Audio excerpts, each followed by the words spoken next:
What is up YouTube? Welcome back to another Dragon Traveler video, and today we're just going to talk about the banners that are to come after the current banners that we have here in Vermilion Bird, which does end in about 3 days. I think a lot of people ended up not summoning for her, mostly because of the fact that she is played in both the red team and also, I guess, the Illusion Veil team, but mostly people are pulling her for that red team DPS.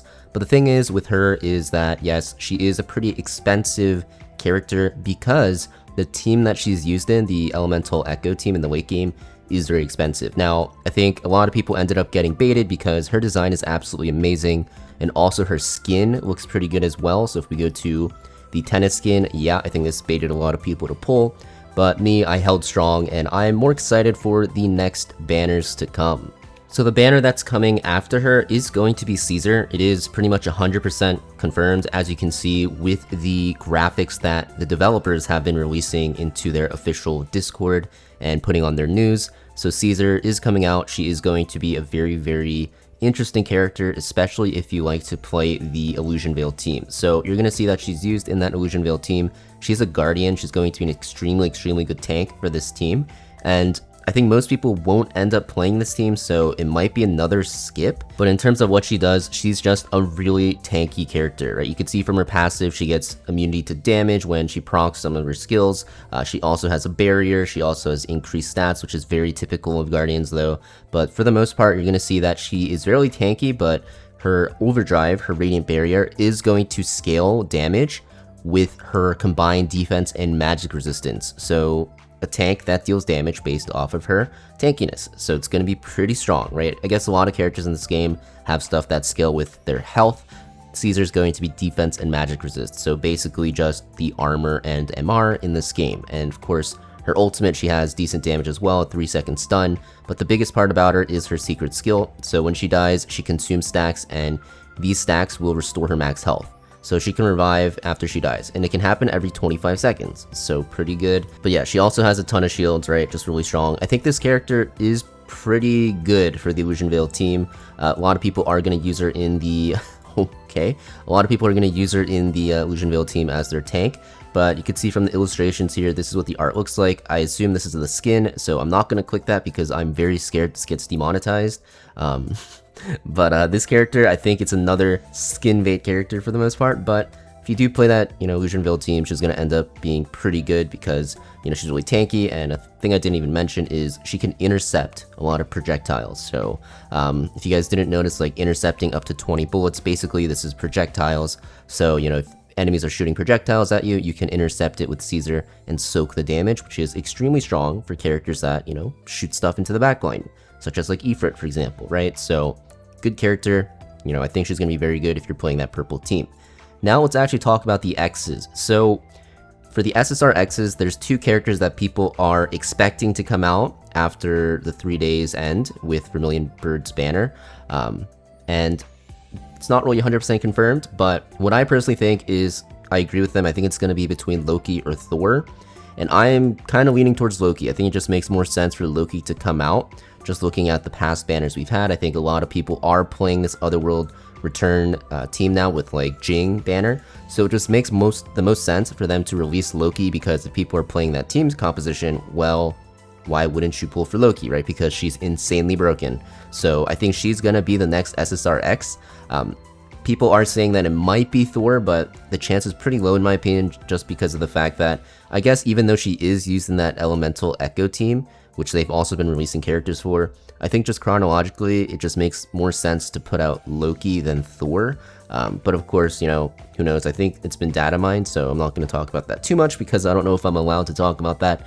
But Loki or Thor. So we'll look at Loki first. She's going to be used in that Otherworldly Return team. She's also part of the Wild Spirit team. You can use her there as well.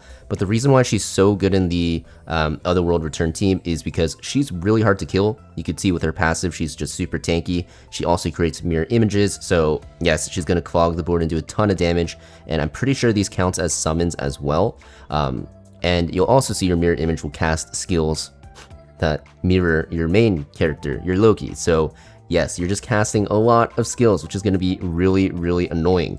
And her overdrive is really powerful because it's kind of like a copy effect. So she can kind of mimic the last skill that she uses, and she enhances the skills. So for the most part, you can auto with her. It's not going to matter too much, but if you're manualing, you can actually kind of manipulate it to, enhance certain skills and use certain skills, but it's going to hit really hard, right? She just does a ton of damage. She can snipe out enemy luminaries on the other side, the furthest enemy luminary, which is insanely strong. Keep in mind, if you have a mirror image, you can, do this multiple times. She also can, do magic damage to like an AoE effect and do magic defense down, which is really good for a lot of your characters on the otherworldly team. And also she can seal the target special abilities, so just stop them from using special abilities, right? And this is just the passive, so just really strong. The divine skill, if you get there somehow, makes her insanely powerful, and I think she's going to be an insane character to go for. For me personally, I might have to swipe a bit because I think this character is just going to be crazy good, especially because I play the otherworldly team. So I think, that's going to be something that I'm definitely looking forward to, and I do want to actually try to get her onto my roster. But this is going to be that first X that people are expecting. The other one is Thor, so she's going to be used mostly in that red team. But what ends up happening with her is you're going to notice that she is going to be a warrior, right? So she's not like a full-on tank, but kind of like a bruiser. But she just does a ton of AoE damage, right? And she also has shock, which is going to be really good. She can detonate her mark, which is also going to be really good. She has stuns, really powerful as well. 4-second stun is nothing to scoff at. Just a pretty strong character. Honestly, I don't know too much about her because I haven't seen people use her as much as like Loki on the other servers, but all I know is that she does have a ton of CC, which is really annoying, and she does like kind of utilize her mark and kind of procs it to stun even more. But it looks like she's going to be a CC bot that does decent damage, and I think she also has CC immunity, crown control immunity. Yes, so she does have, during her overdrive, she's immune to CC. But yeah, for her passive, you'll see that, whenever you apply shock, you can also apply your Thor's mark. This can stack, and then you detonate it with your ultimate, and then it does AoE damage. So pretty good character for that red team. Is she required? I think she's pretty good. They say that, this website D2 Wiki says high burst damage, she detonates them for massive AoE damage. So, massive AoE damage always sounds good, right? And if you pair it with what the elemental Echo team does, which is detonating the elemental reactions and just doing a ton of AoE damage, I think she'll be really good. And, AoE CC is always welcome. But that is pretty much it for what is coming to the game in terms of banners. Like I said, after this banner, it's 100% Caesar, and then for the next SSR X's, it really depends on what they decide to do, but I think most people are expecting Loki to come out next, and we don't know the full rotation, but we'll have to see. But hopefully you guys are excited as I am. I'm very excited to pull for Loki, especially. I think Caesar is going to be a character that most people end up skipping, including myself, but let me know down below if you guys have any other plans for summoning. If you aren't playing this game already, check it out using my link down below. Dragon Traveler, super fun, very easy to get started, very free to play friendly as well. It is an idle game. It does have a lot of walls you will hit because of how the progression works, but there's a lot of content in this game, and I think compared to other idle games that you might have played recently, this one has so much content that you're never really running out of stuff to do. So if you want to play a lot, you can. If you want to take a chill like I am, just play it like a true idle game, you can do that as well. Thank you for watching, guys. Make sure you guys hit that like and subscribe, and I'll see you guys next video.